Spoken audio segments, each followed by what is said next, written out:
통과. 가시오. 아버지가 남긴 이 폰 속에는 대한민국을 무너뜨릴 수 있는 비밀이 들어 있었어요. 국정원 신문실의 형광등 불빛이 차갑게 내려앉았습니다. 은색 금고폰이 책상 위에 놓이는 순간 팀장과 5명의 요원들이 숨을 죽였어요. 모두가 그 작은 휴대폰을 바라보고 있었죠. 제 손이 떨렸습니다. 11년간 품고 살아온 이 물건이 이제 곧 수많은 사람들의 운명을 바꿀 거라는 걸 알았거든요. 한서연 씨, 팀장이 낮은 목소리로 말했습니다. 준비되셨으면 비밀번호를 입력해 주시겠습니까? 그런데 이 이야기는 11년 전 2013년 12월로 거슬러 올라갑니다. 2013년 12월 9일 밤 평양 대동강구역의 한 비밀 아파트. 그날 밤 아버지 장성택이 처음이자 마지막으로 저를 찾아오셨어요. 평소라면 절대 밤에 오시지 않았던 분이었죠. 현관문이 열렸을 때 저는 아버지의 얼굴을 보고 깜짝 놀랐습니다. 국방위원회 부위원장, 공화국 최고 권력. 2인자라는 그 위험 있는 모습은 어디에도 없었어요. 눈 밑에 검은 그림자가 드리워져 있었고 코트는 구겨져 있었습니다. 아버지가 저를 부르셨어요. 목소리가 떨리고 있었습니다. 제 인생에서 아버지의 떨리는 목소리를 들어본 건 그때가 처음이었죠. 아버지는 코트 안주머니에서 뭔가를 꺼내셨어요. 낡은 휴대폰이었습니다. 은색 케이스가 달린 특이하게 생긴 폰이었죠. 이걸 받아라. 아버지가 제 손에 그 폰을 쥐어주셨습니다. 절대 잃어버리면 안 된다. 알겠느냐? 아버지, 이게 뭐예요? 제가 물었습니다. 나중에 알게 될 거다. 아버지의 눈빛이 제 눈을 똑바로 바라봤어요. 서연아, 비밀번호는 내 생일이다. 2월 14일. 0214. 잊지 마라. 창밖으로 검은 승용차 2대가 보였습니다. 엔진 소리도 없이 조용히 아파트 앞에 서 있었어요. 아버지의 목소리가 더 낮아졌습니다. 곧 없어질 것 같구나. 무슨 말씀이세요? 제 심장이 빠르게 뛰기 시작했어요. 미안하다, 서연아. 아버지가 제 머리를 쓰다듬으셨습니다. 그분의 손이 얼음처럼 차가웠어요. 내가 내 딸이라는 걸 세상에 말하지 못해서, 너와 내 어머니를 이렇게 숨겨두고 살게 해서. 그게 아버지와 나눈 마지막 대화였습니다. 아버지는 5분도 안 돼서 아파트를 나가셨어요. 복도로 사라지는 아버지의 뒷모습을 저는 아직도 기억합니다. 그 굽은 어깨를, 무거운 발걸음을. 사흘 뒤인 12월 12일, 조선중앙TV에서 긴급 뉴스가 나왔습니다. 장성택 동지, 반당반혁명 종파 행위로 체포. 저와 어머니는 TV 앞에서 얼어붙었어요. 화면 속 아버지는 양팔을 뒤로 묶인 채 끌려가고 계셨습니다.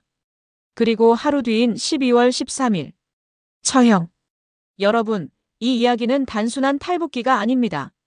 권력의 정점에서 추락한 한 남자가 딸에게 남긴 마지막 선물, 그리고 그 안에 담긴 충격적인 진실에 관한 이야기죠.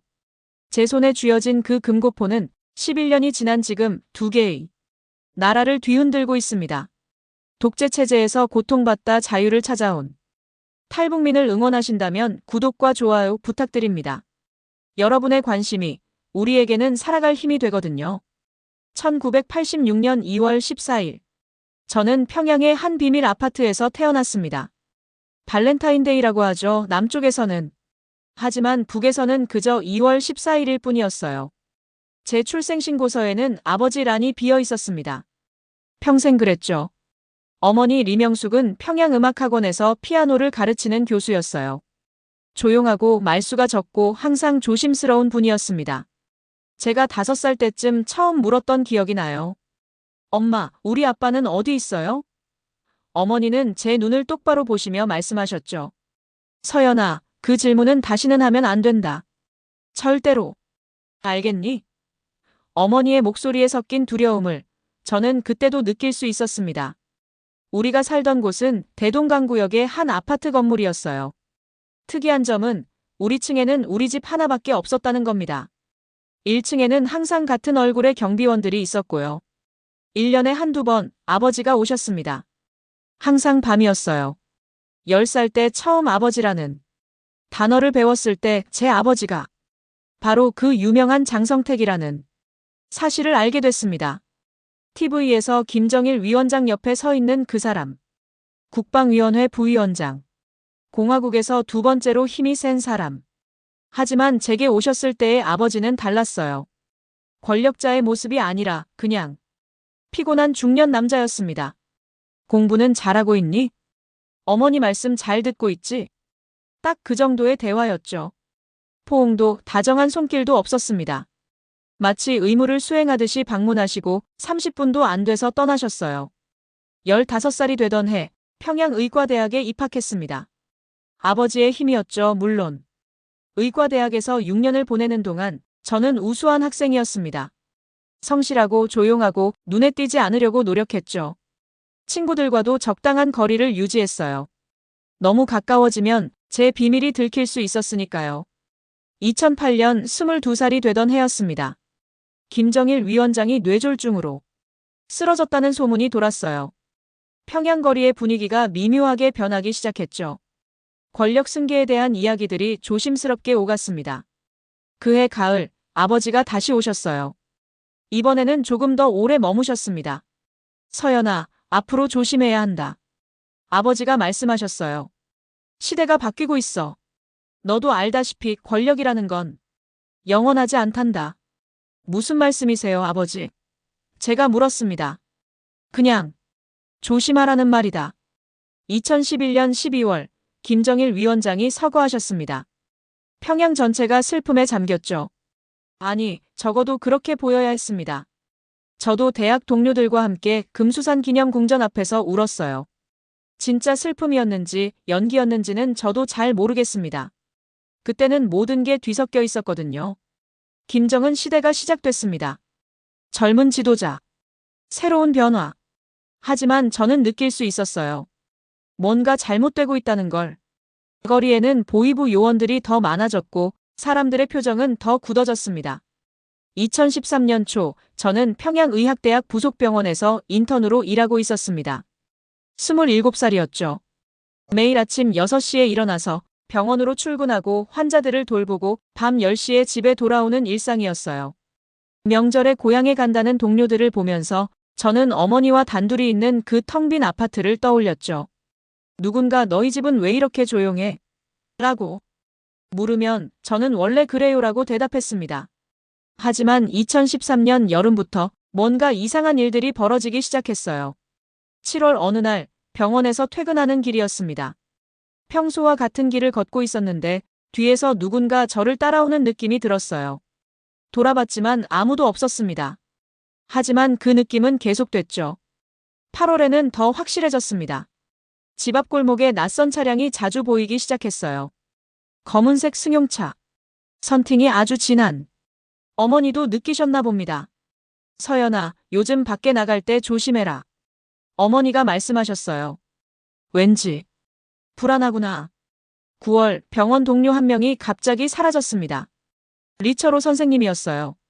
아침에 출근하셨는데 점심 이후에 안 보이시더니 그 다음 날도 그 다음 주도 나오지 않으셨죠. 나중에 들은 이야기로는 가족 전체가 함께 사라졌다고 했습니다. 이유는 아무도 몰랐어요. 아니, 알아도 말하지 않았죠. 10월 중순, 아버지가 또 오셨습니다. 이번에는 낮이었어요. 그것부터가 이상했죠. 아버지는 항상 밤에만 오셨으니까요. 서연아. 아버지의 얼굴에 주름이 더 깊어져 있었습니다. 혹시 내 여권은 있니? 여권요? 저는 깜짝 놀랐어요. 없는데요. 왜요? 아니다. 아버지가 고개를 저으셨습니다. 그냥 물어본 거다. 하지만 아버지의 눈빛이 말하고 있었어요. 준비해라. 뭔가가 오고 있다. 11월 들어서면서 평양의 분위기가 확실히 달라졌습니다. 거리에 보위부 차량이 더 많아졌고 사람들은 더 조용해졌어요. 병원에서도 정치학습 시간이 늘어났죠. 종파주의를 경계하라. 당의 유일사상 체계를 확립하라. 같은 구호들이 매일 반복됐습니다. 11월 20일쯤이었을 겁니다. 어머니가 제 방에 들어오셨어요. 손에 작은 가방을 들고 계셨죠. 서연아, 이거 내 방 옷장 깊숙이 숨겨둬라. 어머니가 말씀하셨습니다. 속옷이랑 양말, 세면도구 좀 넣어뒀어. 그리고 어머니가 가방을 여셨어요. 안에 현금 다발이 있었습니다. 이것도. 엄마, 무슨. 제가 물으려는데 어머니가 제 입을 막으셨어요. 아무것도 묻지 마라. 그냥 준비하고 있어라. 언제 떠나야 할지 모른다. 떠나다니요? 어디로요? 모른다. 하지만 곧 뭔가가 일어날 거야. 12월 초 아버지가 TV에 나오는 횟수가 줄어들었습니다. 평소라면 김정은 위원장 옆에 항상 계셨는데 11월 말부터는 보이지 않으셨어요. 병원 동료들도 수군거리기 시작했죠. 장성택 동지 요즘 안 보이시네요. 숙청되는 거 아니에요? 12월 5일 밤 어머니가 제게 말씀하셨어요. 서연아, 내일부터 병원 가지 마라. 네. 왜요? 그냥 아프다고 해라. 며칠만. 12월 6일 집에 있었습니다. TV를 켰어요. 뉴스에서 아버지 이야기가 나왔습니다. 당정책 집행 과정에서 엄중한 결함 같은 말들이었죠. 제 심장이 빠르게 뛰기 시작했습니다. 12월 7일, 8일. 집 밖으로 나가지 않았어요. 어머니도 음악학원에 가지 않으셨습니다. 우리는 그냥 집안에서 조용히 무언가를 기다리고 있었죠. 그리고 12월 9일 밤. 새벽. 현관벨이 울렸습니다. 어머니와 저는 거실에서 서로를 바라봤어요. 이 시간에 누가 올까요? 어머니가 조심스럽게 문을 열었습니다. 아버지였습니다. 아버지의 모습은 제가 한 번도 본 적 없는 모습이었어요. 코트는 구겨져 있었고 넥타이는 느슨하게 풀려 있었으며 얼굴은 창백했습니다. 눈 밑에는 검은 그림자가 드리워져 있었죠. 들어와도 되겠니? 아버지가 물으셨어요. 자기 딸의 집에 들어오는데 허락을 구하시는 거예요. 아버지. 제가 말했습니다. 아버지는 거실 소파에 앉으셨습니다. 한참 동안 아무 말씀도 하지 않으셨어요. 그냥 창밖을 바라보고 계셨죠. 그러다가 천천히 코트 안주머니에 손을 넣으셨습니다. 그리고 그 금고폰을 꺼내셨습니다. 은색 케이스. 두툼한 본체. 일반 휴대폰과는 확실히 달라 보이는 물건이었어요. 서연아. 아버지가 저를 불렀습니다.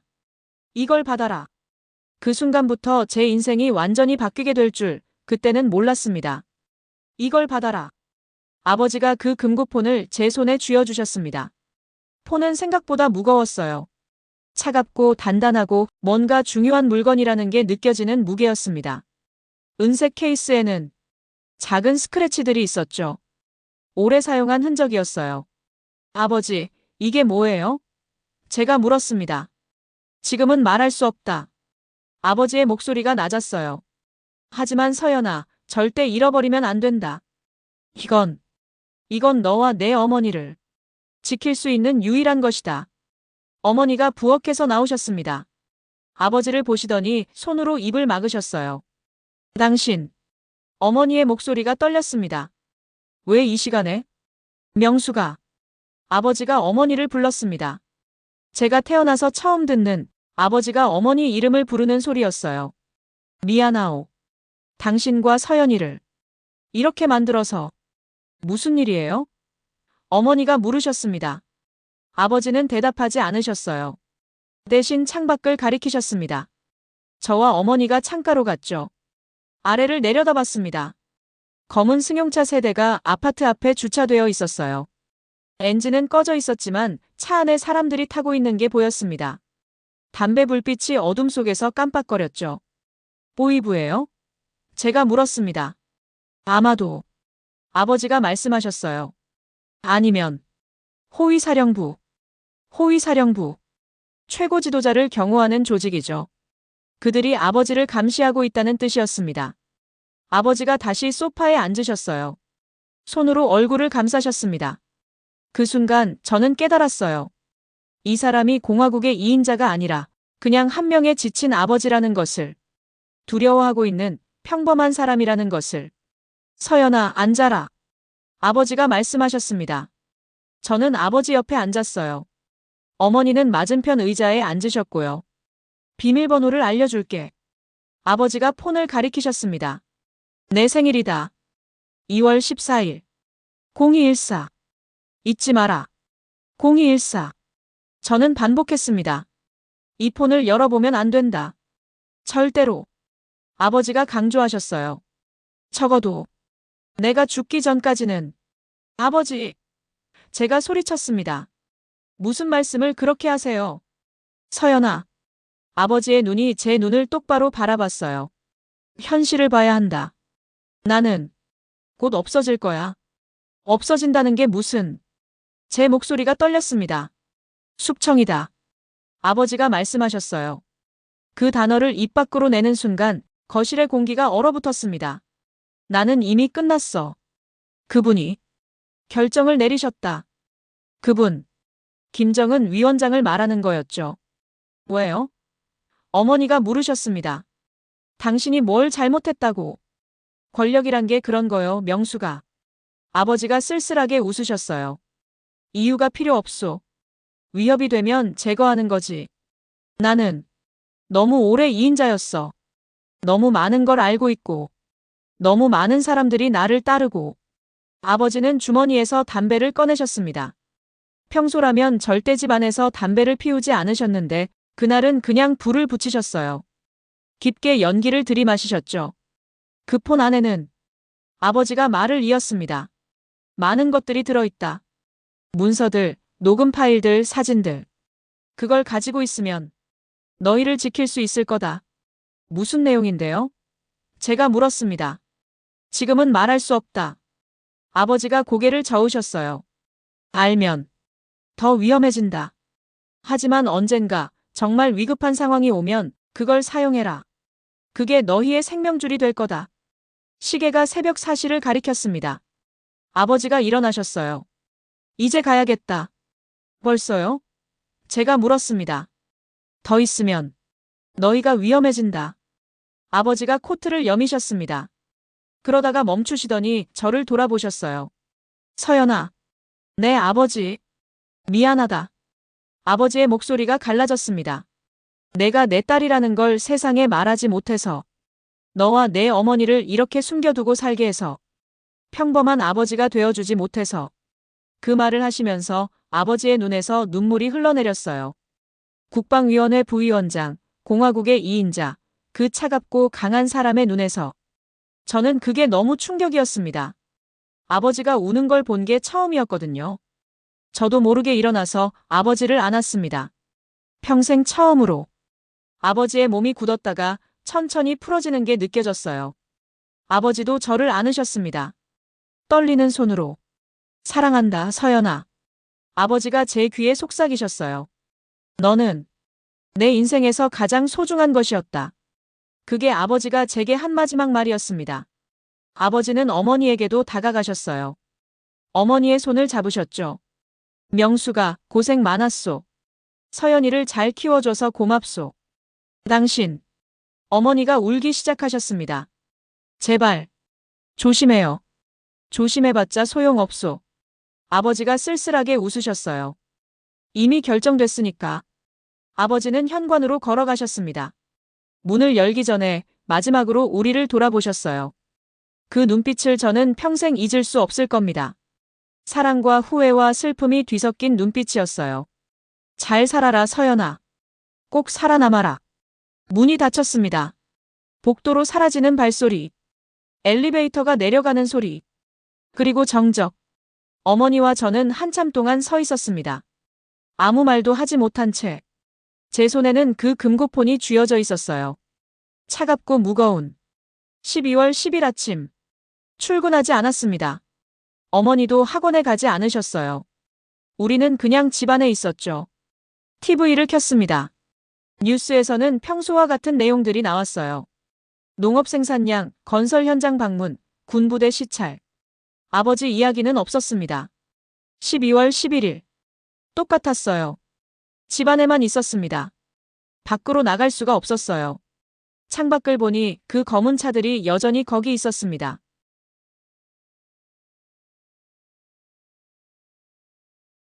12월 12일 새벽. TV에서 긴급음악이 흘러나왔습니다. 심장이 멎는 것 같았어요. 긴급음악은 중대한 발표가 있을 때만 나오는 거였으니까요. 조선중앙텔레비전 긴급보도를 알려드리겠습니다. 아나운서가 나타났습니다. 엄숙한 표정이었어요. 당과 혁명, 조국과 인민을 배신한 종파분자. 장성택이 조선노동당 중앙위원회 정치국 확대회의 결정에 따라 당과 정권기관의 모든 직무로부터 해임되고 당에서 제명되었으며 체포되었습니다. 화면에 아버지가 나왔어요. 양팔을 뒤로 묶인 채 2명의 군인에게 끌려가는 모습이었습니다.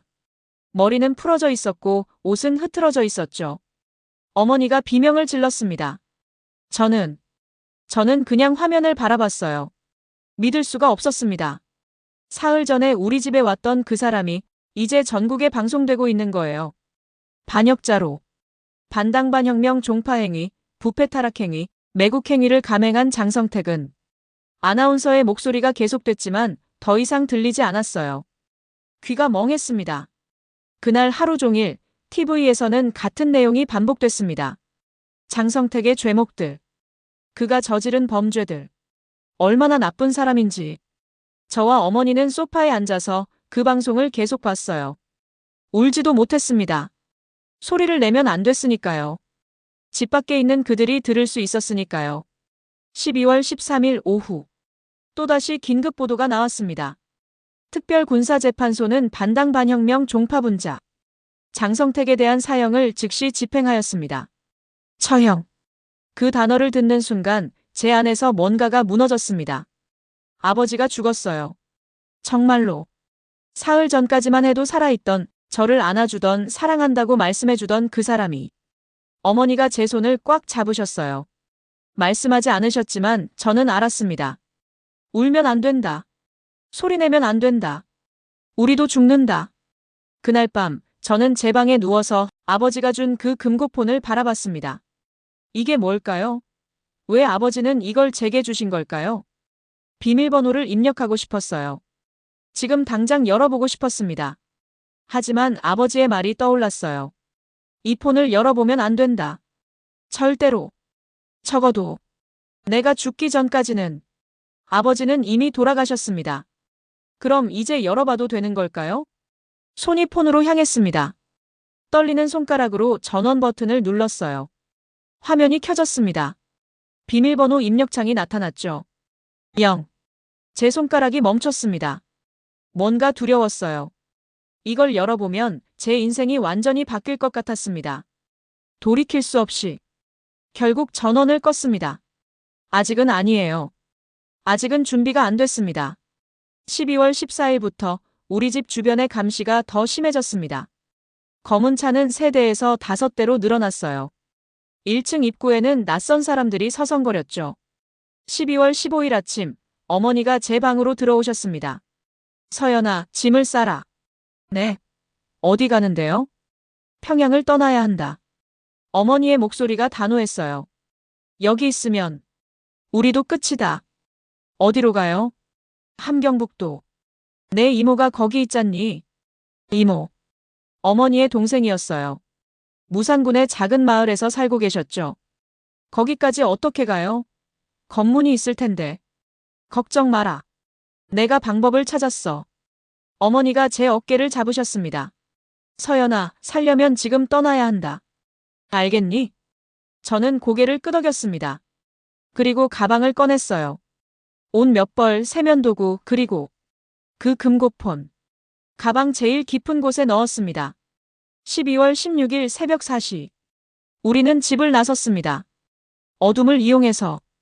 뒷문으로 나가서 골목길을 통해서.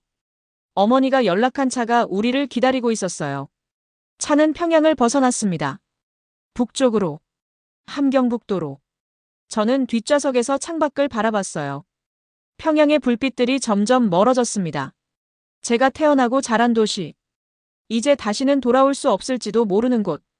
가슴에 품은 금고폰이 느껴졌습니다. 무겁고 차갑고 위험한. 이게 우리를 구할까요? 아니면 우리를 죽일까요? 저는 아직 몰랐습니다. 이 작은 물건이 얼마나 많은 사람들의 운명을 바꾸게 될지. 함경북도 무산군까지는 이틀이 걸렸습니다. 차는 밤에만 움직였어요. 낮에는 어딘가에 숨어서 어둠이 내려오기를 기다렸죠. 검문소를 피해서 샛길로만 다녔습니다.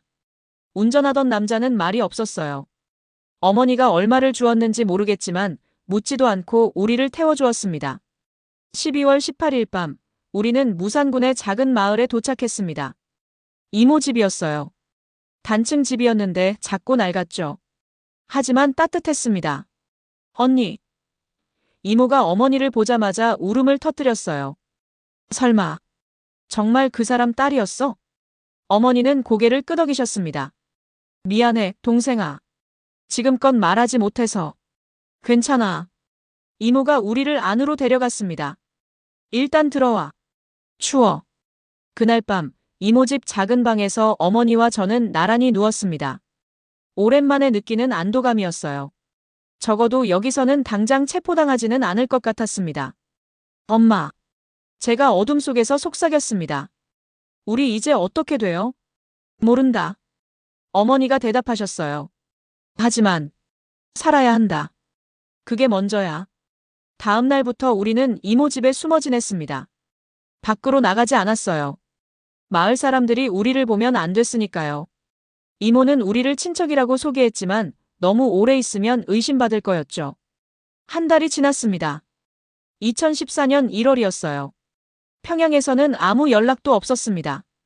TV 뉴스에서는 여전히 장성택에 대한 비난이 이어졌죠. 종파분자의 잔당들을 철저히 색출한다는 보도도 나왔어요. 제 심장이 철렁 내려앉았습니다. 우리를 찾고 있는 거예요? 제가 어머니께 물었습니다. 아마도. 어머니가 창밖을 바라보셨어요. 하지만 여기까지는 모를 거야. 공식적으로는 너는 존재하지 않는 아이니까. 그 말이 맞았어요. 제 출생신고서에는 아버지 이름이 없었으니까요. 기록상으로 저는 그냥 리명숙의 딸일 뿐이었죠. 장성택의 딸이 아니라. 2월이 다가왔습니다. 제 생일이었어요. 2월 14일. 그날 밤 저는 가방 깊은 곳에서 그 금고폰을 꺼냈습니다. 어머니가 주무시고 이모도 자고 집안이 조용해진 후였어요. 촛불 하나만 켜놓고 폰을 바라봤습니다. 비밀번호는 내 생일이다. 0214. 아버지의 목소리가 들리는 것 같았어요. 손이 떨렸습니다. 정말 열어봐도 될까요? 아버지는 내가 죽기 전까지는 열어보지 말라고 하셨지만 이미 2달이 지났습니다. 아버지는 돌아가셨어요. 그리고 저는 알고 싶었습니다. 이 안에 뭐가 들어있는지, 왜 아버지가 이걸 제게 주신 건지. 전원 버튼을 눌렀습니다. 화면이 켜졌어요.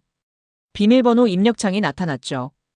0, 2, 1, 4, B. 폰이 열렸습니다. 메인 화면이 나타났어요. 일반 휴대폰과는 달랐습니다. 아이콘이 몇 개 없었죠. 문서, 녹음, 사진, 연락처. 그게 전부였어요. 숨을 깊게 들이마셨습니다. 그리고 문서를 눌렀습니다. 파일 목록이 나타났어요. 모두 암호화된 이름들이었습니다.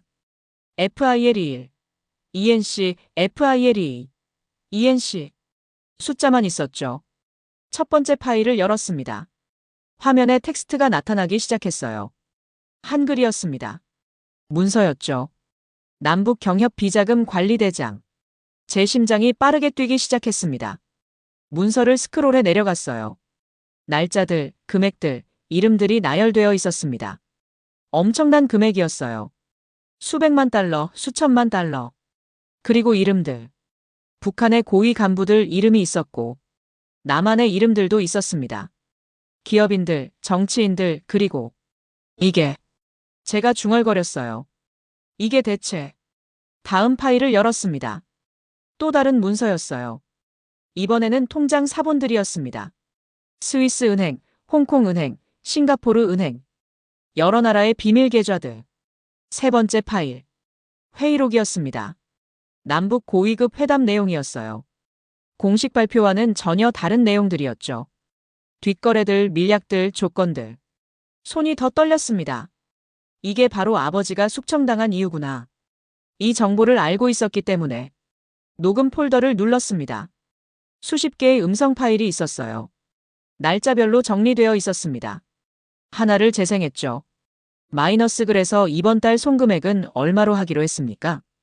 300만 달러입니다. 평소보다 조금 늘었습니다. 좋소. 남쪽 계좌로 보내시오. 그리고 영수증은. 대화가 계속됐습니다. 남북한 간의 비밀 거래에 대한 내용이었어요. 목소리는 북한 고위 간부들이었습니다. 그리고 남쪽 사람들의 목소리도 섞여 있었죠. 다른 파일을 재생했습니다. 장 부위원장, 이번 정보는 매우 유용했습니다. 별 말씀을. 서로 도우면서 가는 거 아니겠소? 하지만 위험하지 않습니까? 만약 들키면. 걱정 마시오. 나보다 더 높은 사람도 알고 있는 일이니까. 이 목소리. 아버지였어요. 아버지의 목소리였습니다. 눈물이 났습니다. 2달 만에 듣는 아버지 목소리였어요. 이미 돌아가신 분의 목소리. 파일을 더 들었습니다. 하나, 둘, 셋. 모두 비슷한 내용이었어요. 남북 간의 비밀 거래, 비자금 조성, 정보 교환. 그리고 마지막 파일.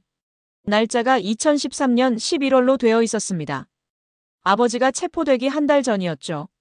재생 버튼을 눌렀습니다. 장 동지, 위원장 동지께서 당신을 의심하고 계십니다. 알고 있소. 위험합니다. 지금이라도 조치를 취해야. 이미 늦었소. 나는 너무 많이 알아버렸어. 그리고 그분도 그걸 아시지. 그럼 어떻게 하시렵니까? 내 딸을 지켜야 하오. 그것만은 반드시. 제 몸이 얼어붙었습니다. 아버지가 저를 언급하고 계셨어요. 딸이 있으셨습니까? 처음 듣는 이야기인데요. 아무도 모르오. 공식 기록에도 없지. 하지만 그 아이는 내 유일한 혈육이요. 그 아이에게 뭘 남기시려고? 증거들이요. 내가 수집한 모든 정보. 언젠가 그 아이가 위험에 처하면 이걸 사용할 수 있을 거요. 협상 카드로. 위험하지 않습니까? 더 위험한 건 아무것도 없이 남겨두는 거요. 이 세상에서 제일 위험한 게 뭔지 아시오? 무력한 거요. 힘없이 당하기만 하는 거. 나는 내 딸이 그렇게 되는 걸 원치 않소. 녹음이 끝났습니다. 저는 한참 동안 앉아 있었습니다. 폰을 쥔 채로. 아버지의 마지막 말이 귓가에 맴돌았어요. 이 세상에서 제일 위험한 게 뭔지 아시오? 무력한 거요. 아버지는 알고 계셨던 거예요. 자신이 죽을 거라는 걸. 그리고 저를 지키기 위해 이 위험한 정보들을 제게 남기신 거였습니다. 사진 폴더를 열었습니다. 수백 장의 사진이 있었어요. 문서 사진들, 통장 사본들, 그리고 사람들 사진. 남북한 고위 인사들이 함께 찍은 사진들이었습니다. 비밀 회동 장면들이었죠. 마지막으로 연락처 폴더를 열었습니다. 이름 목록이 나타났어요. 북한 사람들, 남한 사람들, 중국 사람들, 그 외 여러 나라 사람들. 그리고 각 이름 옆에는 메모가 있었습니다. 남쪽 정보기관 협조자, 비자금 관리 책임자, 중개인. 제 손이 멈췄습니다. 남쪽 정보기관 협조자. 대한민국 정보기관 안에 북한에 협조하는 사람이 있다는 뜻인가요? 목록을 스크롤했습니다. 5개의 이름이 있었어요. 한국 이름들이었습니다. 그리고 각각의 직책이 적혀 있었죠. 국정원, 군정보부, 경찰청. 이게 바로. 제가 중얼거렸습니다. 아버지가 말씀하신 거구나. 남쪽에도 적이 있다는 거. 이 정보는 엄청난 거였어요. 폭탄이었죠. 만약 이게 공개되면 남북한 모두 큰 충격을 받을 겁니다. 그리고 이게 바로 우리의 생명줄이었습니다. 촛불을 끄고 어둠 속에 앉아 있었어요. 폰을 꼭 쥐고. 머릿속이 복잡했습니다. 이 정보를 어떻게 해야 할까요? 공개해야 할까요? 아니면 계속 숨겨야 할까요? 아버지는 위급한 상황이 오면 사용하라고 하셨어요. 그럼 언제가 위급한 상황일까요? 다음 날 아침 어머니께 말씀드렸습니다. 엄마, 어젯밤에 폰을 열어봤어요. 어머니가 깜짝 놀라셨어요. 뭐라고? 그 안에 엄청난 게 들어있어요. 저는 어머니께 폰을 보여드렸습니다. 문서들, 녹음 파일들, 사진들. 어머니는 한참 동안 화면을 바라보셨어요.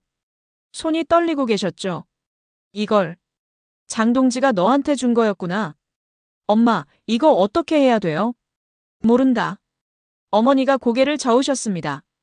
하지만 한 가지는 확실해. 이건 우리가 살 수 있는 유일한 방법이야. 무슨 뜻이에요? 서연아. 어머니가 제 손을 잡으셨어요.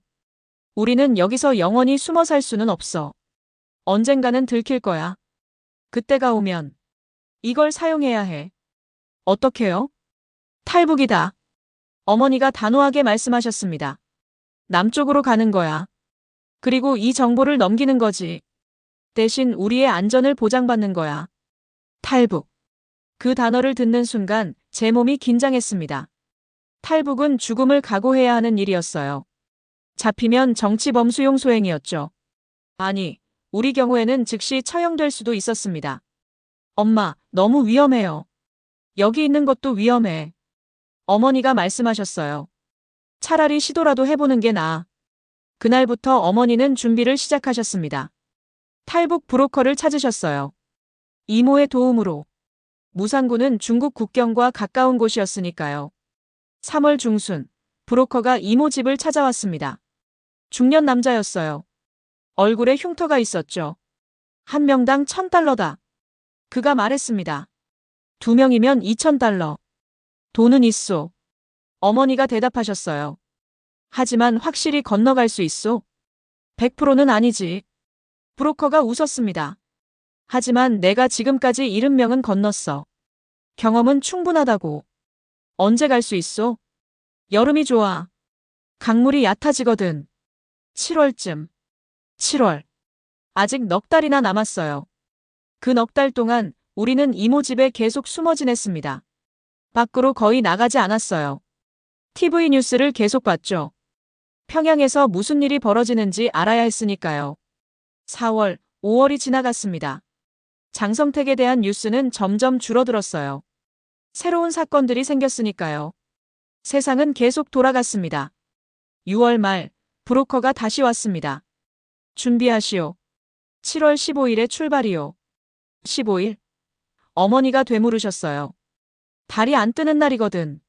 얻어야 안전해. 2014년 7월 14일 밤. 마지막 밤이었어요. 저는 가방을 챙겼습니다. 옷 2벌, 세면도구, 그리고 금고폰. 폰은 천으로 여러 겹 싸서 가방 제일 안쪽 비밀 주머니에 넣었어요. 절대 잃어버리면 안 됐습니다. 서연아. 어머니가 제 방으로 들어오셨어요. 준비됐니? 네. 고개를 끄덕였습니다. 하지만 떨리고 있었죠. 무섭니? 네. 솔직하게 대답했어요. 어머니가 저를 안으셨습니다. 나도 무섭다. 하지만 우리는 해야 해. 살려면. 엄마, 우리 정말 살 수 있을까요? 살 거야. 어머니의 목소리가 단호했어요. 내 아버지가 이 폰을 준 건 우리가 살라고 그러신 거야. 그분의 마지막 선물이란다. 그날 밤 잠이 오지 않았어요. 내일이면 두만강을 건너게 됩니다. 국경을 넘는 거예요. 잡히면 죽고 성공하면 자유. 자유. 그게 뭔지도 잘 모르겠어요. 평생 이 체제 안에서만 살았으니까요. 하지만 분명한 건 지금보다는 나을 거라는 거. 최소한 숨어 살지는 않아도 될 거라는 거. 가방 속 금고폰을 만져봤습니다. 차갑고 단단했어요. 아버지, 저 잘할 수 있을까요? 마음속으로 물었습니다. 대답은 없었죠. 하지만 폰이 제게 말하는 것 같았어요. 살아라. 꼭 살아남아라. 2014년 7월 15일. 새벽에 출발했습니다. 브로커가 이모 집 뒤편에 트럭을 가져왔어요. 낡은 화물차였죠. 짐칸에는 감자 자루들이 가득했습니다. 저 안에 숨으시오. 브로커가 짐칸을 가리켰어요. 검문소 2곳을 지나야 하거든. 어머니와 저는 감자자루 사이로 기어들어갔습니다. 좁고 답답했어요. 숨쉬기도 힘들었죠. 절대 소리 내지 마시오. 브로커가 경고했습니다. 기침도 안 돼요. 들키면 우리 다 죽소. 트럭이 출발했습니다. 덜컹거리는 차 안에서 어머니 손을 꼭 잡았어요. 어둠 속에서 서로 얼굴도 안 보였지만 손의 온기가 느껴졌습니다. 어머니도 떨고 계셨어요. 30분쯤 지났을까요? 트럭이 멈췄습니다. 검문소다. 브로커의 목소리가 들렸어요. 조용히. 문이 열리는 소리. 발소리. 군인들이었습니다. 어디 가시오? 군인의 목소리. 회령시장에 감자 납품하러 갑니다. 브로커가 대답했어요. 목소리가 떨리지 않았습니다. 뒤를 좀 봅시다. 심장이 멈추는 줄 알았어요. 짐칸 문이 열렸습니다. 손전등 불빛이 들어왔죠. 감자 자루들을 비추고 있었어요. 숨을 참았습니다. 어머니도 미동도 하지 않으셨어요. 감자가 많네. 군인이 중얼거렸습니다. 올해 풍년이었거든요. 브로커가 웃으며 말했어요. 동무도 하나 가져가시오. 집에 가서 감자전 해드시게. 잠시 침묵. 그래요? 고맙소. 짐칸 문이 닫혔습니다. 통과. 가시오. 트럭이 다시 출발했어요. 저는 그제야 숨을 내쉬었습니다. 온몸이 땀으로 젖어 있었어요. 1시간 후, 두 번째 검문소도 무사히 통과했습니다. 이번에는 검사도 안 했어요. 브로커가 뭔가를 건넸고 군인은 그냥 보내줬습니다. 새벽 5시쯤 트럭이 멈췄습니다. 나오시오. 브로커가 짐칸을 열었어요. 여기서부터는 걸어야 하오. 밖으로 나왔습니다. 산속이었어요. 나무들이 빽빽했고 아직 어두웠습니다. 여기가 어디예요? 제가 물었습니다. 국경에서 2km. 브로커가 대답했어요. 해 뜨기 전에 강을 건너야 하오. 서두르시오. 산길을 걸었습니다. 가파르고 험했어요. 가방이 무거웠지만 멈출 수 없었습니다. 30분쯤 걸었을까요? 앞에서 물소리가 들렸습니다. 저기. 브로커가 가리켰어요. 나무 사이로 강이 보였습니다. 두만강이었어요. 생각보다 넓지 않았습니다. 50m 정도. 하지만 물살이 세 보였어요. 7월이라 물이 얕소. 브로커가 설명했어요. 하지만 조심해야 하오. 중간쯤에 깊은 곳이 있거든. 언제 건너요? 어머니가 물으셨습니다. 브로커가 시계를 봤어요. 지금. 30분 안에 건너야 하오. 해 뜨면 순찰대가 보거든. 심장이 빠르게 뛰었습니다. 드디어 건너는 거예요. 저 강만 건너면 중국이었습니다. 그런데 브로커가 말을 멈췄어요. 뭐요? 어머니가 물으셨습니다. 한 가지 문제가 있소. 브로커의 표정이 어두워졌어요.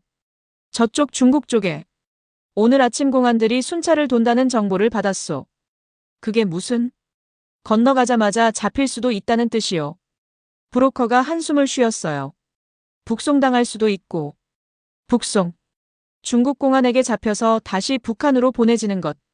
그럼 끝이었습니다. 정치범수용 소행이죠. 그럼 어떻게 해요? 제가 물었습니다. 선택하시오. 브로커가 말했어요. 지금 포기하고 돌아갈 거요. 아니면 위험을 감수하고 건널 거요. 어머니가 저를 바라보셨어요. 그 순간 저는 깨달았습니다. 어머니가 뭘 선택하실지. 엄마. 제가 말했어요. 서연아. 어머니가 제 손을 잡으셨습니다. 너 혼자 가거라. 네. 나는 여기 남을게. 어머니의 눈에 눈물이 고였어요. 너만이라도 살아야 해. 무슨 소리예요? 제가 소리쳤습니다. 우리 같이 가기로 했잖아요. 둘이 가면 둘 다 잡혀. 어머니가 말씀하셨어요. 하지만 너 혼자면 숨기가 더 쉬워. 작고 빠르니까. 싫어요. 제가 울기 시작했어요.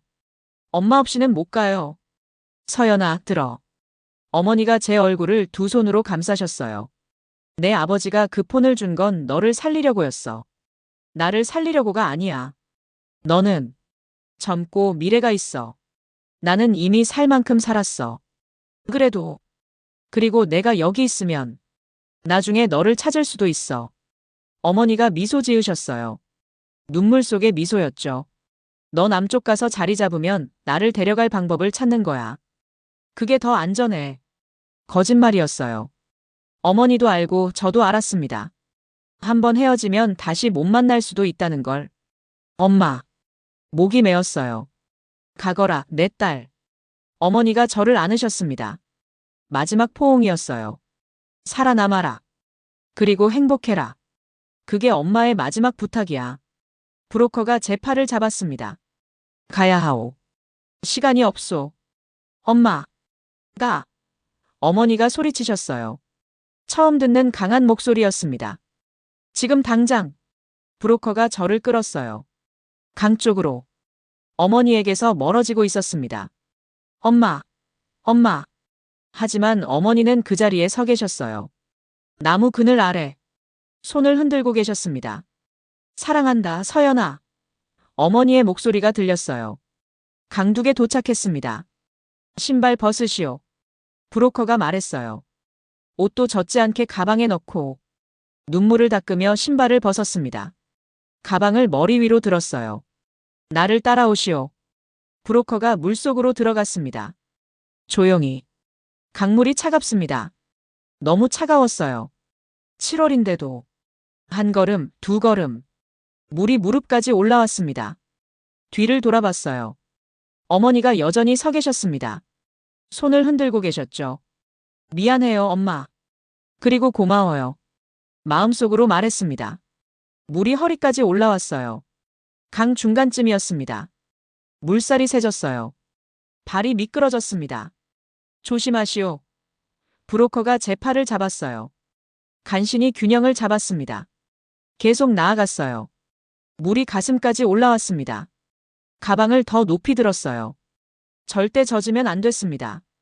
폰이 들어있으니까. 발끝으로 강바닥을 더듬으며 걸었습니다. 숨이 가빠졌어요.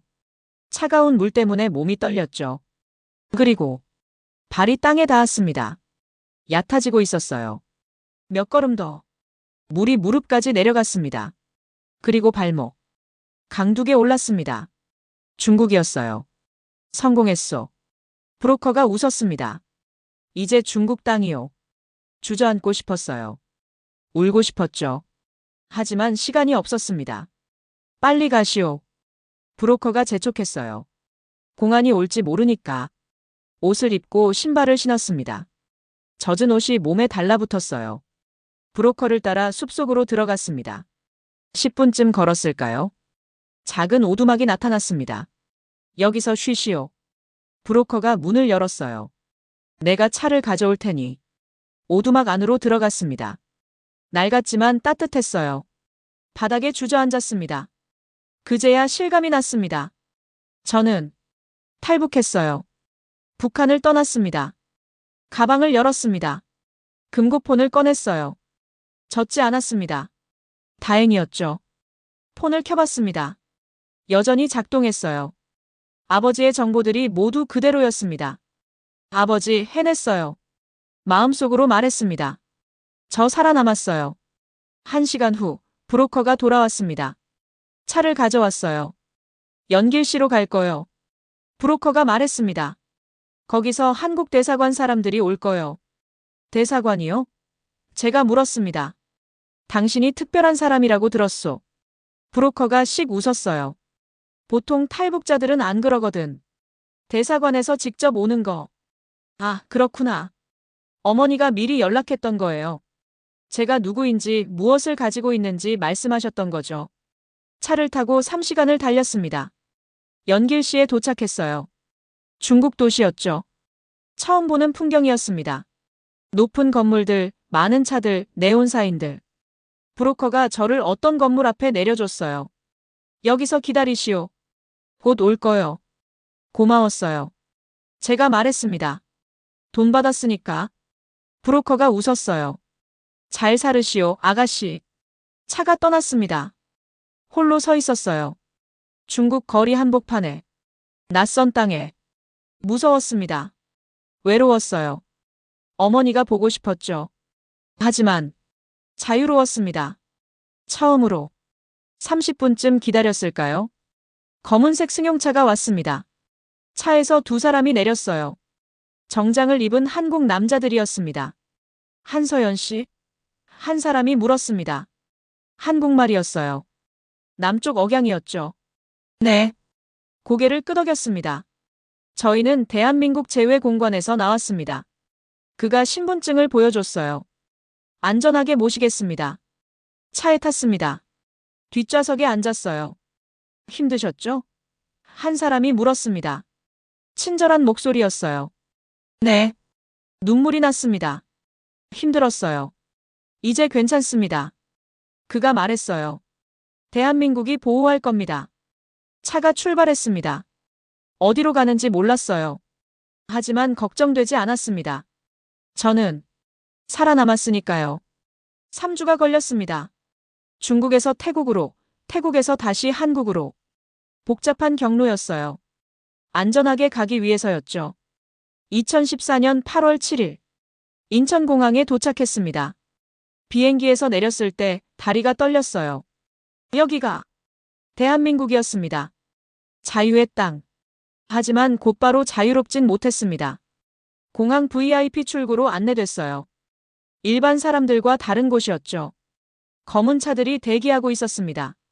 어디로 가는 거예요? 제가 물었습니다. 조사를 받으셔야 합니다. 안내하던 사람이 대답했어요.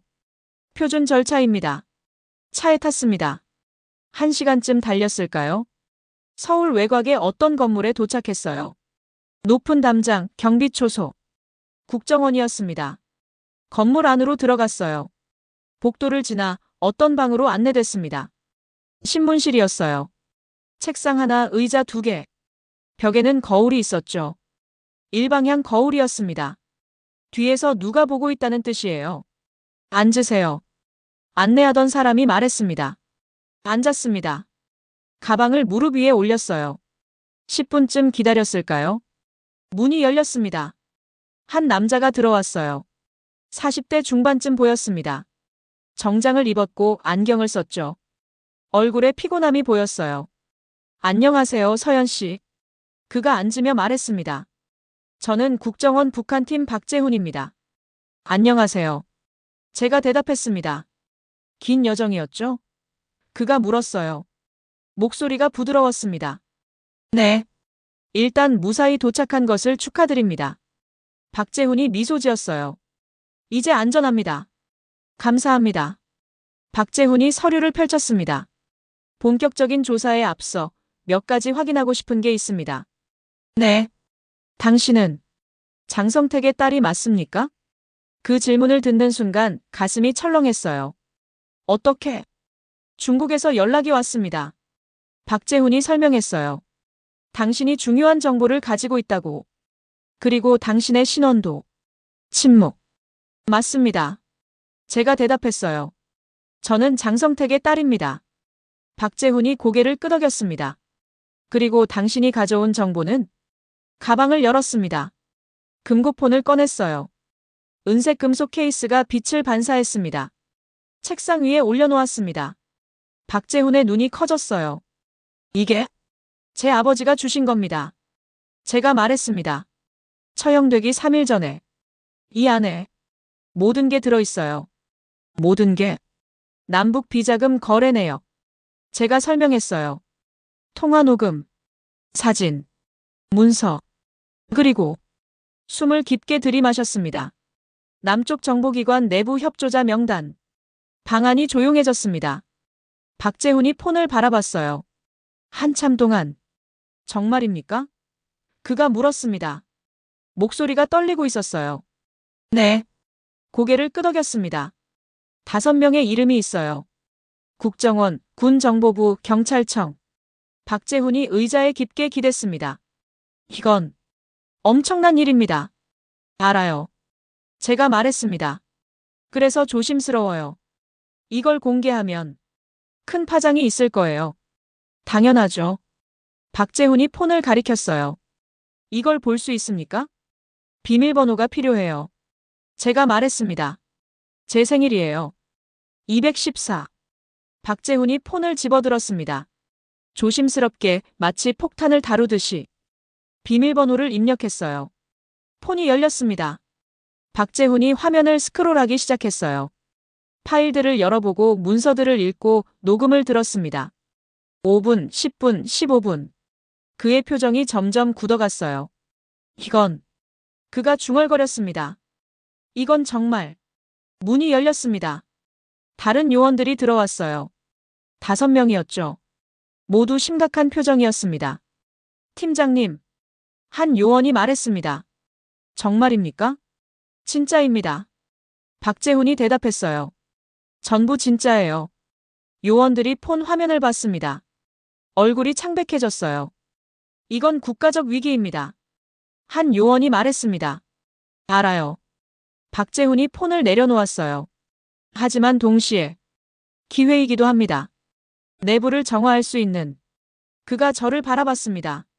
서연 씨, 질문이 하나 있습니다. 네. 왜 이걸 우리에게 주려고 하는 겁니까?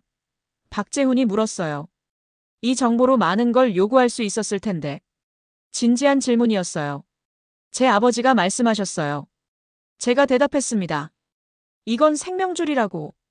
제가 위험에 처하면 사용하라고. 그래서 저는 이제 안전해요. 제가 말했습니다. 대한민국에 왔으니까. 하지만 이 정보는 그냥 묻어두기엔 너무 중요해요. 박재훈이 고개를 끄덕였습니다. 하지만 한 가지 부탁이 있어요. 제가 덧붙였습니다. 뭡니까? 제 어머니. 목이 메었어요. 어머니는 아직 북한에 계세요. 무산군에. 알고 있습니다. 어머니를 지켜주세요. 제가 간청했습니다. 이 정보를 공개하면 북한이 보복할 거예요. 어머니한테. 박재훈이 잠시 생각했습니다. 약속하죠. 그가 말했어요. 우리가 어머니를 빼내올 방법을 찾겠습니다. 시간이 걸리겠지만. 정말요? 네. 박재훈이 진지하게 대답했어요. 대한민국은 자국민을 지킵니다.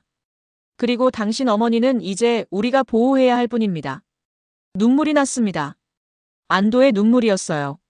감사합니다. 제가 말했습니다. 그날부터 3일 동안 저는 국정원에서 조사를 받았습니다. 모든 걸 말했어요. 제 성장 과정, 아버지와의 관계, 탈북 과정, 그리고 폰 안의 정보들. 박재훈 팀장과 다른 요원들이 폰을 분석했습니다. 암호를 해독하고 녹음을 듣고 문서를 검토했죠. 셋째 날 저녁 박재훈이 다시 신문실로 왔습니다. 서연 씨. 그가 앉으며 말했습니다. 우리가 확인했습니다. 뭘요? 폰 안의 정보들. 박재훈이 설명했어요. 전부 진짜입니다. 비자금 계좌도 실제로 존재하고 녹음된 목소리들도 본인들이 맞고 그리고 내부 협조자들도. 그럼 이미 조치에 들어갔습니다. 박재훈이 말했어요. 오늘 새벽부터 해당 인물들을 체포했습니다. 5명 중 4명은 확보했고 1명은 도주했지만 곧 잡을 겁니다. 충격이었어요. 벌써 움직였다는 게 빠르네요. 빠를 수밖에 없었습니다. 박재훈이 한숨을 쉬었어요. 이들이 눈치채면 증거를 없앨 테니까요. 그럼 이제 당신은 보호받게 될 겁니다. 박재훈이 말했습니다. 신분을 바꾸고 새 삶을 시작하는 거죠. 정부가 지원할 겁니다. 어머니는요? 박재훈이 미소 지었어요. 이미 작전을 시작했습니다. 3개월 안에 어머니를 데려올 수 있을 겁니다. 정말요? 믿기지 않았어요. 약속했잖아요. 박재훈이 제 손을 잡았습니다. 그리고 한 가지 더. 당신 아버지가 남긴 이 정보는 대한민국을 지켰습니다. 내부의 적들을 제거했으니까요. 장성택은 독재자였지만 마지막에 딸을 위해 그리고 우리를 위해 뭔가를 남긴 거죠. 그 말을 들으니 복잡한 감정이 들었어요. 아버지는 나쁜 사람이었을까요? 좋은 사람이었을까요? 모르겠어요. 하지만 한 가지는 확실했습니다. 아버지는 저를 사랑하셨어요. 그리고 그 사랑이 저를 여기까지 오게 했습니다. 2014년 11월 박재훈 팀장이 전화를 걸어왔습니다. 서연 씨, 좋은 소식이 있습니다. 뭔데요? 어머니를 데려왔습니다. 심장이 멈추는 줄 알았어요. 정말요? 정말이에요? 네. 박재훈의 목소리에서 미소가 느껴졌어요. 지금 인천공항에 도착했습니다. 오시겠어요? 지금 바로 갈게요. 택시를 타고 공항으로 달려갔습니다. 손이 떨렸어요. 3개월 만에 어머니를 보는 거였어요. 공항 도착 게이트 앞에서 기다렸습니다. 사람들이 나오기 시작했어요. 그리고 보였습니다. 어머니였어요. 엄마. 달려가서 안았습니다. 어머니도 저를 꼭 안으셨어요. 둘 다 울고 있었죠. 서연아. 어머니가 제 머리를 쓰다듬으셨어요. 잘 있었니? 네, 엄마. 엄마는요? 나도. 어머니가 웃으셨어요. 이제 다 끝났어. 우리 이제 자유야. 자유. 그 단어가 이렇게 아름다울 줄 몰랐어요. 그로부터 시간이 흘렀습니다. 2015년, 2016년, 2017년. 저는 새 이름을 받았어요. 한서연이라는 이름으로 새 주민등록증을 받았죠. 새 삶이 시작됐습니다. 대학에 다시 입학했어요. 의학을 공부했습니다. 평양에서 배웠던 것들이 도움이 됐죠. 어머니는 서울에서 작은 음악학원을 차리셨어요.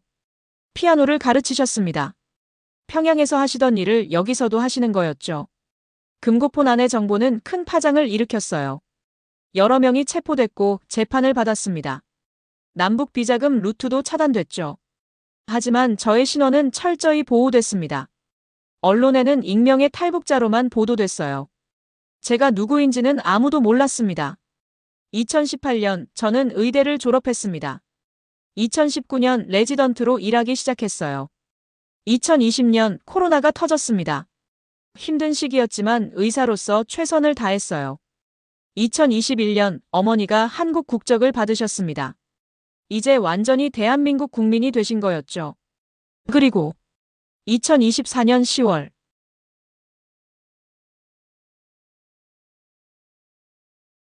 10년이 지났습니다. 2024년 지금 저는 서울의 한 대학병원에서 내과 전문의로 일하고 있어요. 아침에 일어나면 창문을 열고 서울 하늘을 봅니다. 맑은 날도 있고 흐린 날도 있죠. 하지만 어떤 날이든 자유로운 하늘입니다. 출근길에 커피를 사 마십니다. 편의점에서 원하는 걸 고를 수 있어요. 누가 감시하지 않습니다. 누구의 허락도 필요 없죠. 병원에서 환자들을 봅니다. 아픈 사람들을 치료해요. 제가 의사가 된 건 아마 평양에서의 경험 때문일 거예요. 그때 배웠던 것들이 여기서 도움이 되고 있습니다. 퇴근하면 어머니한테 전화합니다. 엄마, 저녁 뭐 드실래요? 같은 평범한 대화를 나눠요. 이런 평범함이 얼마나 소중한지 압니다. 주말에는 어머니를 만나러 갑니다. 함께 밥을 먹고 산책을 하죠. 어머니는 이제 60대가 되셨어요. 머리에 흰머리가 많아졌지만 표정은 밝아지셨습니다. 서연아, 행복하니? 어머니가 가끔 물으세요. 네, 엄마. 행복해요. 다행이다. 어머니가 미소 지으세요. 내 아버지도 기뻐하실 거야. 아버지. 가끔 아버지를 생각합니다. 11년 전 그날 밤 금고폰을 건네주시던 모습. 떨리는 손. 두려움 어린 눈빛. 아버지는 독재체제의 2인자였어요. 권력의 정점에 계셨죠. 하지만 결국 자신의 딸조차 지킬 수 없었습니다. 권력이란 뭘까요? 아버지는 북한 전체를 좌지우지할 만큼 강력했지만 정작 중요한 순간에는 무력했어요. 자신의 생명도 딸의 안전도 지킬 수 없었죠. 하지만 아버지가 남긴 건 있었습니다. 진실. 그 낡은 금고폰 안의 진실이 저와 어머니를 살렸어요. 그리고 대한민국의 내부적들을 제거했습니다. 죽음보다 강한 게 있다면 그게 바로 진실인 것 같아요. 작년에 박재훈 팀장님을 다시 만났습니다. 이제 부국장이 되셨더라고요. 잘 지내시죠? 팀장님이 물으셨어요. 네, 덕분에요. 그 폰 아직 기억하시죠? 팀장님이 웃으셨어요. 물론이죠. 어떻게 잊어요? 그 정보 덕분에 많은 게 바뀌었습니다. 팀장님이 말씀하셨어요. 정보기관 내부가 깨끗해졌고 남북 비자금 루트도 차단됐죠. 당신이 큰일을 하신 겁니다. 제가 한 게 아니에요. 제가 말했습니다. 아버지가 하신 거죠. 그래도 당신이 용기를 낸 겁니다. 팀장님이 제 손을 잡으셨어요. 탈북을, 그리고 진실을 공개하는 걸. 그게 쉬운 일이 아니거든요. 그 말을 들으니 가슴이 뭉클했어요. 여러분은 자신의 아버지가 누구인지 말할 수 없는 삶을 살아본 적 있으신가요? 저는 28년 동안 그렇게 살았어요. 숨어서, 두려워하면서. 여러분은 목숨을 걸고 강을 건너본 적 있으신가요? 저는 그랬어요. 두만강을. 차가운 물속에서 죽을지도 모른다는 공포 속에서. 여러분은 어머니와 헤어질 수밖에 없었던 순간이 있었나요? 저는 있었어요. 강둑에서. 어머니를 두고 떠나야 했던 그 순간. 하지만 저는 살아남았습니다. 그리고 지금 여러분께 이 이야기를 하고 있어요. 이 이야기가 여러분께 뭘 말해줄 수 있을까요? 아마도 이런 거 아닐까요? 권력은 영원하지 않다는 것. 아버지는 북한 최고 권력자였지만 하루아침에 무너졌어요. 하지만 진실은 죽지 않는다는 것. 아버지가 남긴 정보는 11년이 지난 지금도 영향을 미치고 있습니다. 그리고 사랑은 가장 강하다는 것. 아버지의 사랑이 저를 지켰어요. 어머니의 사랑이 저를 여기까지 오게 했습니다. 여러분의 가정에도 혹시 말하지 못한 비밀이 있으신가요? 숨겨진 이야기가 있으신가요? 괜찮습니다. 모든 가족에게는 비밀이 있어요. 말할 수 없는 것들이 있죠. 하지만 기억하세요. 진실은 언젠가 빛을 봅니다. 그리고 사랑은 모든 걸 이겨냅니다. 제가 살아있는 게 그 증거예요. 마지막으로 하고 싶은 말이 있습니다. 지금도 북한에는 수많은 사람들이 갇혀 있어요. 자유를 꿈꾸지만 탈출할 수 없는 사람들. 그리고 목숨을 걸고 탈북을 시도하는 사람들이 있습니다. 지금 이 순간에도 그들을 기억해 주세요. 그들의 용기를 응원해 주세요. 여러분의 관심이, 여러분의 응원이 그들에게 큰 힘이 됩니다. 저는 한서연입니다. 아니, 이건 제 진짜 이름이 아니에요. 가명이죠. 하지만 이제 이 이름이 제 진짜 이름이 됐습니다. 대한민국 국민 한서연. 자유로운 나라에 사는 평범한 의사. 이게 제 정체성이에요. 그리고 저는 행복합니다. 여러분도 행복하시길 바랍니다. 시청해주셔서 감사합니다. 다음 이야기에서 또 만나요. 그리고 댓글로 여러분의 생각을 남겨주세요.